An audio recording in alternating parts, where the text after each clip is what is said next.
Reality star Judge Judy says Gen Z are difficult to work with because they got too many trophies. When I grew up, you ran a race, you came in first, you got a trophy. Hey buddy, welcome to our YouTube channel. Hope you all are so well, so let's begin. Judge Judy is known for her no-nonsense attitude and straight-talking advice, and her assessment of Gen Z's work ethic is no different. However, the veteran reality TV star and former prosecutor, whose real name is Judith Sheindlin, says parents are to blame for the younger generation's struggles at work. They grew up with a different philosophy, and they are the products of the philosophy of everybody gets a trophy, the 81-year-old told Fox News, adding that it's a world away from how she was raised in the 1940s. When I grew up, you ran a race. You came in first, you got a trophy, she said. Sometimes you even got a second-place prize. Even the Olympics have free prizes. But if there are 20 people in a race, and everybody gets a trophy, you get a trophy for first, second, third, fourth, most congenial, best outfit, best sportsmanship, most personality, best joke, so everybody gets a trophy. Sheindlin suggested that the lack of competition experienced in childhood is reflected in Gen Z's careers today, and that it stems from parents trying to be friends, first with their children. You grew up with that group of kids with parents who I think mistakenly wanted to be their friend more than a parent, she sympathized.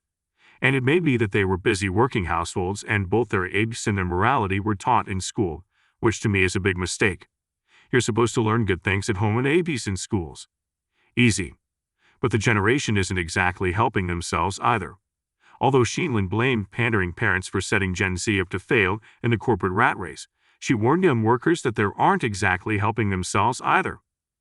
Echoing the words of Sister Act star Whoopi Goldberg, who claimed that the generation only want to work 4 hours a day, and the Oscar-winning actress Jodie Foster, who complained that Gen Zers don't show up to work until 10:30 a.m., Sheindlin showed no sympathy for those who don't want to put in the hours. You only get a bad rap if you deserve it, the former Manhattan family court judge warned. If you have a bunch of kids entering the workforce who say, I don't like to work past 4 o'clock, I don't work on Saturday, Sunday is football. Well, if you want to be successful in what you do, you're supposed to be first in the morning and close up shop. Somebody will notice that. Fortune reached out to Sheindlin for comment. The youngest generation of workers are different, but it's not a bad thing. It's not just seasoned professionals like Sheindlin who have taken stock of how different the latest youngest generation of workers is. Even Gen Z who have entered management are complaining about their own cohort's work style. Recent research from Resume Genius highlighted that 45% of employers find Gen Z the most difficult generation to work with 50% of Gen Z hiring managers agreeing with the sentiment. Today, young workers want more than a paycheck. Read 4-day weeks, sustainability policies and boundaries. And studies show that they are even willing to earn less to join a business that matches their values. But aside from being a logistic nightmare for management, that isn't necessarily a bad thing.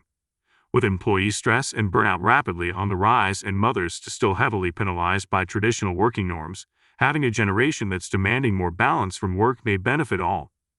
Gen Z has already shaken things up, but they're not here to break things. They bring a unique blend of talent and bold ideas that can rejuvenate any workforce, wrote Geoffrey Scott, senior hiring manager at Resume Genius. For example, according to the research, Gen Z managers are most likely to make hiring decisions based on what candidates put down as their hobbies and interests on their CV over professional experience. Gen Zers might have a bad rep, but they have the power to transform workplaces for the better. Scott